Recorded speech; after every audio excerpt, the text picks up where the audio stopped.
South Sudan is facing unprecedented levels of food insecurity.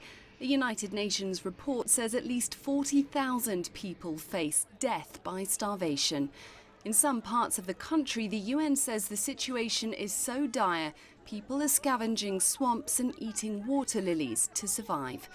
Those worst hit are in Unity State, once the country's key oil-producing region, now the scene of some of the heaviest fighting. Jonglei and Upper Nile states are also badly affected. Aid agencies say they're struggling to access these areas due to insecurity and government restrictions.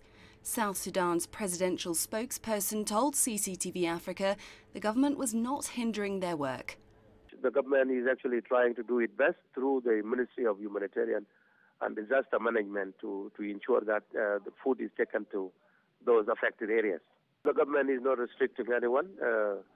The government is only giving advice when appropriate to actually take the precautions, because there are a number of areas which still have some militia who are actually operating outside the former warring parties' areas.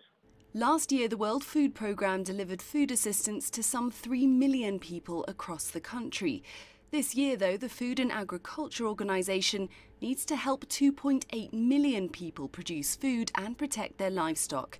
UNICEF has also set a target of treating over 165,000 children for severe acute malnutrition. These latest figures are expected to peak during the lean season, traditionally at its worst between April and July, when food availability is lowest.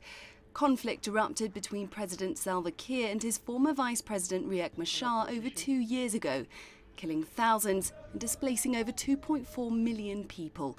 UN agencies are now calling for a speedy implementation of the peace agreement signed last year and for unrestricted access to conflict areas. Clementine Logan, CCTV.